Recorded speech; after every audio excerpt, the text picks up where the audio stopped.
Strategi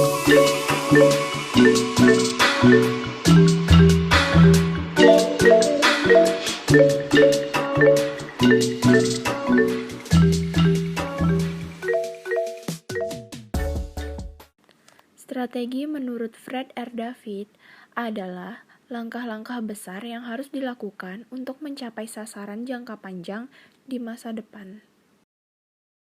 Yang merupakan sasaran jangka panjang strategi integrasi adalah 1.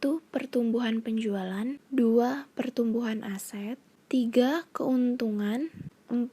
Pangsa pasar, 5. Diversifikasi, 6. Integrasi, 7. Earning per share, 8. Tanggung jawab sosial.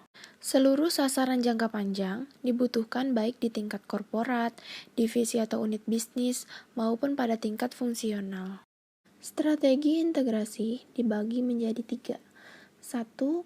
Merupakan strategi integrasi hilir atau forward integration. 2. Strategi integrasi hulu atau backward integration. Ketiga, strategi integrasi horizontal atau horizontal integration. Strategi integritas hilir atau forward integration. Dengan strategi ini, perusahaan membeli atau menguasai perusahaan distributor atau pengecer. Contohnya, Walt Disney modalnya tidak hanya memproduksi film kartun, tapi mendistribusikannya melalui Disney Channel. Yang kedua, strategi integrasi hulu atau backward integration. Perusahaan membeli atau menguasai perusahaan pemasok. Contohnya, pabrik Bogasari. Misalnya, pabrik tersebut dikuasai oleh Indomie. Yang terakhir, yang ketiga, strategi integrasi horizontal atau horizontal integration.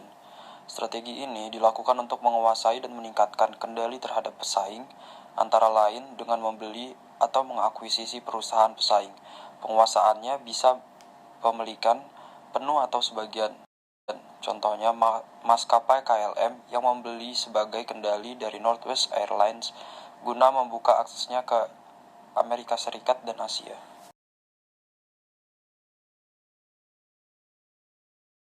Ketiga, strategi integrasi tersebut termasuk integrasi vertikal yang dimana integrasi vertikal adalah sebuah keadaan di mana seluruh tahap dalam rantai supply dimiliki oleh sebuah perusahaan.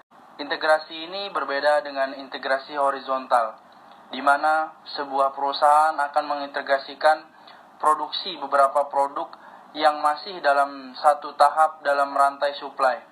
Integrasi vertikal dapat menjadi strategi bisnis yang sangat baik, tetapi sangat sulit untuk diimplementasikan, dan jika gagal mengimplementasikannya, akan sangat mahal untuk memperbaikinya.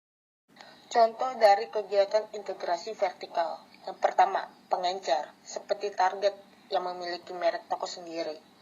Itu memiliki manufaktur, mengontrol distribusi, dan mengencer.